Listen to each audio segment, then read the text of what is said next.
Halo Sobat Invest, balik lagi bersama Rizky di sini. Jadi kali ini saya akan bikin video tentang istilah penting dalam dunia saham.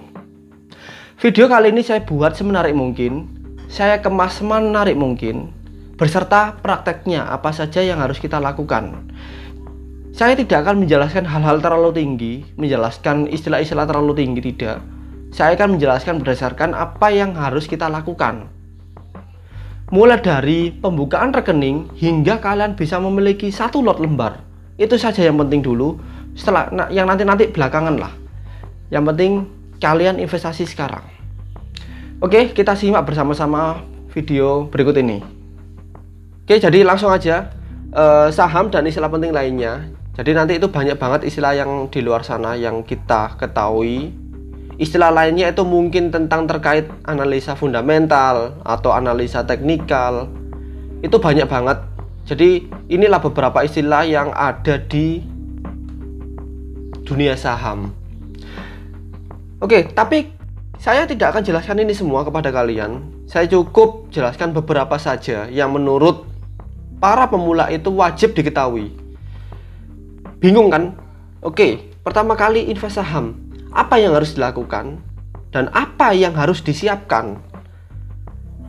Yang pertama, kalian investasi saham itu yang pasti kalian harus mendaftar ke perusahaan sekuritas. Di sini banyak banget perusahaan sekuritas yang ada di Indonesia, baik banking maupun non banking, semuanya boleh kalian coba atau terserah kalian mau pilih yang mana.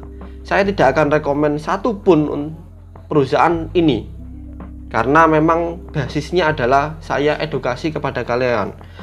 Oke, setelah kalian pilih perusahaan sekuritas, kalian daftar, lalu kalian mendapatkan akses KSEI atau Custodian Central Efek Indonesia. Jadi nanti di sini ada nama kalian, terus sama SID atau Single Identification Investor. Itu kayak KTP yang gunanya untuk akses ke web KSEI. Itu laman resmi. Kalau di KTP itu ada namanya Dispenduk Capil. Kalau investor ada namanya KSEI. Oke, setelah itu kalian langsung top up RDN. Top up RDN. RDN ini adalah rekening efek, rekening dana nasabah yang diperoleh ketika kalian sudah mendaftarkan nama kalian ke sekuritas. Jadi kalian nanti dapat RDN dari perusahaan-perusahaan sekuritas itu, nanti mungkin dari sekuritas ini, yang penting nanti dapat RDN-nya. Setelah kalian dapat RDN, kalian top up dari bank kalian. Oke, langsung setelah itu kalian pilih saham apa yang menarik buat kalian.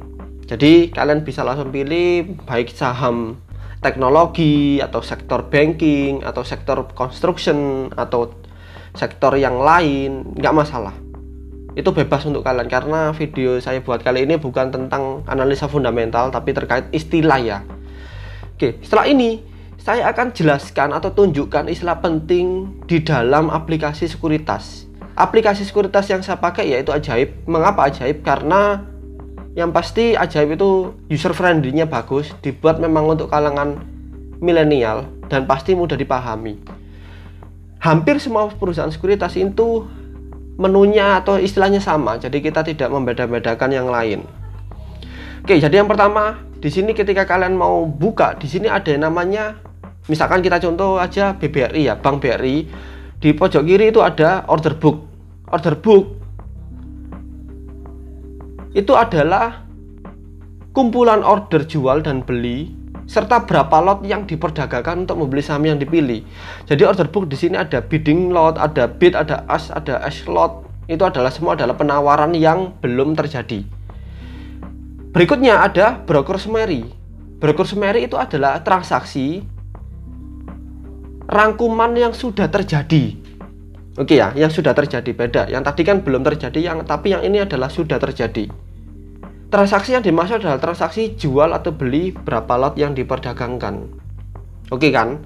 Jadi nanti kita di sini bisa melihat hari ini, kemarin, minggu lalu itu berapa sih bidding lotnya atau ask frequency lotnya itu berapa.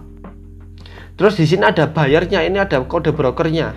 Nah, ini paham nanti. Ini yang penting kalian paham dulu ini.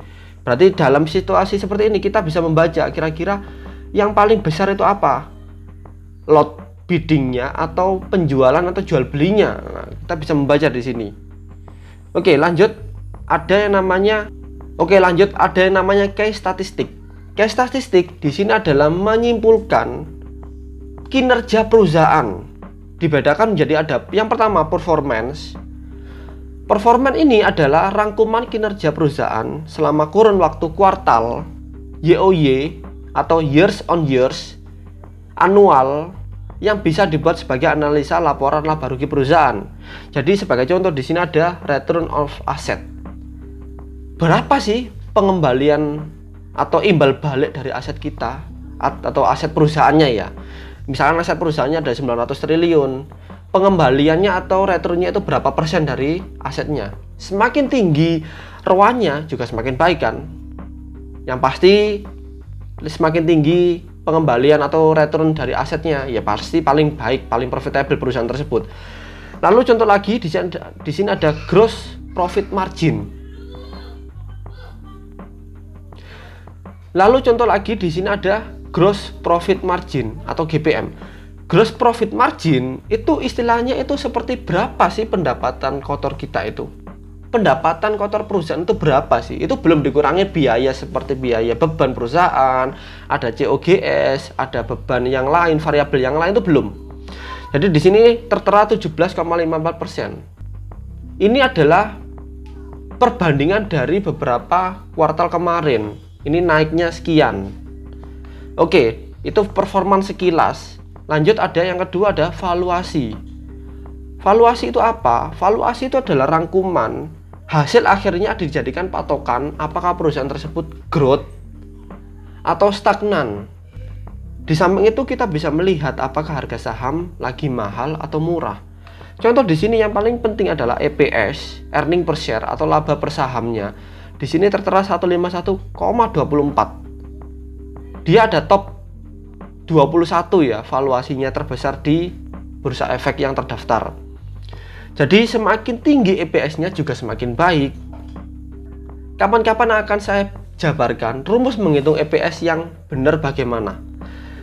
Yang kedua contohnya ada price to book value. Di sini PBV-nya ada 2,71. Ini termasuk mahal. Mengapa mahal? Karena rumus PBV yang benar adalah 1 ke bawah itu murah, 1 ke atas 1, 2, 3 hingga nggak ada batasan itu mahal. Itu PBV. Jadi kita bisa melihat valuasinya lagi mahal atau murah. Oke, lanjut ada teknikal. Ini untuk trading jangka pendek ya. Jangka pendek atau jangka menengah. Di sini rekomendasinya yang disebutkan oleh teknikalnya sekitar 71% yaitu jual. Kemudian ada Fibonacci pivot point. Di sini adalah tools untuk menentukan support dan resisten terdekat. Misalkan ya, bagaimana sih kita menghitung support dan resisten terdekat? Di sini sudah disediakan apps-nya, kita tinggal melihat saja. Misalkan kalau rumus dalam Fibo, dia sudah breakout atau breakdown support maupun resisten di angka 3823, kemungkinan besar dia akan break up ke 3792. Itu titik support berikutnya. Nah, ini pembahasan teknikal, kita bahas di video yang lain. Oke, berikutnya ada yang namanya teknikal juga ini. Ini indikator tools. Jadi di sini menginstrumenkan atau mengisyaratkan untuk beli.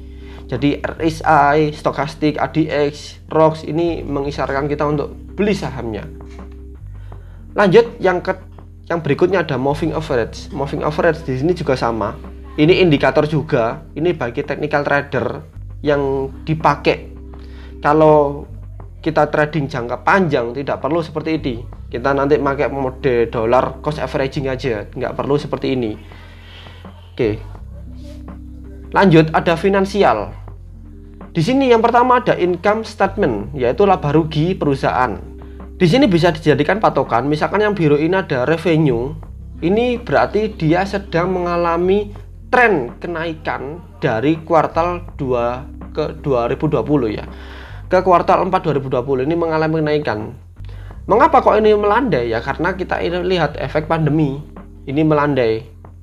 Semua orang atau semua itu sektor lagi down saat itu. Oke, nah yang kedua ada balance sheet, ini neraca. Jadi di sini kita bisa melihat faktor atau 3 faktor laporan penting, yaitu aset, yang kedua liabilitas, dan ketiga ekuitas. Kunci dari saya melihat laporan neraca yaitu adalah ketika aset lebih tinggi daripada liabilitas, berarti perusahaan tersebut asetnya mencukupi untuk membayar semua hutangnya. Oke, tapi tidak pada banking ya. Kalau banking, liabilitasnya justru lebih besar karena dia menahan atau dia menyimpan dana nasabah yang dianggap sebagai liabilitas perusahaan tersebut, tidak dijadikan patokan. Kalau banking liabilitasnya kecil ya berarti dia nggak dijadikan rekomendasi oleh nasabah untuk menyimpan uangnya di situ. Oke. Lanjut ada corporation action, di sini ada dividen. Kita bisa melihat informasinya di sini. Dividen itu adalah bagi hasil. Dividen itu adalah bagi hasil. Kita bisa melihat berapa sih dividennya tiap yang dibagikan oleh pemegang sahamnya. Kita juga bisa melihat rutin apakah perusahaan tersebut loyal nggak membagikan dividen. Berikutnya ada profil. Profil di sini yang pastinya ya kita tahu komisaris utamanya siapa, direktur utamanya siapa, kemudian dia sektor apa. Kita udah tahu semua informasi yang saham yang kita butuhkan di bagian ini. Oke, jadi itu semua terkait istilah-istilah penting. Kalau sudah paham, kita tinggal langsung beli aja. Nah, kayak gini. Ini adalah tampilan order pembelian penjualan saham. Di sini terlihat kita beli di harga 464 sebanyak 2 lot. Ini contoh ya. Kemudian ini adalah detail portofolio saham yang sudah dilakukan. Di sini kita bisa melihat portofolio saham yang sudah terjadi itu apa saja. Misalkan Smart Friend. Di sini ada returnnya sekitar sekian, persentase returnnya sekian. Oke. Jadi inilah konsep penting, istilah penting dalam dunia saham. Saya tidak akan menjelaskan tentang istilah bullish, istilah bearish, tidak akan, karena saya sendiri juga menyadari bahwa ini edukasi. Jangan advance. Nanti kalau advance, orang itu nggak mau investasi, malah bingung mikirin ini gimana. Yang penting nabung dulu aja. Seperti kata Warren Buffett seperti ini. The best investment you can make is an investment in yourself. The more you learn, the more you will earn. Itu kata-katanya. Jadi investasinya pada dirimu sendiri. Kamu akan mendapatkan nanti kalau sudah kamu belajar. Jangan tunggu apa-apa. Mari investasi sekarang. Gimana sobat invest? Menarik kan?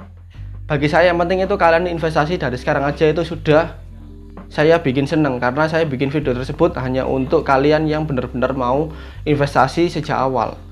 Tidak perlu memperhatikan apa istilah-istilah itu, tidak perlu. Yang penting mulailah dulu. Terkait hal-hal nanti koreksi dan yang lainnya itu kita bahas di video yang lain. Tenang saja. Stay tune on my channel. Semoga channel ini bermanfaat untuk kalian semua. Sampai jumpa di video yang lain.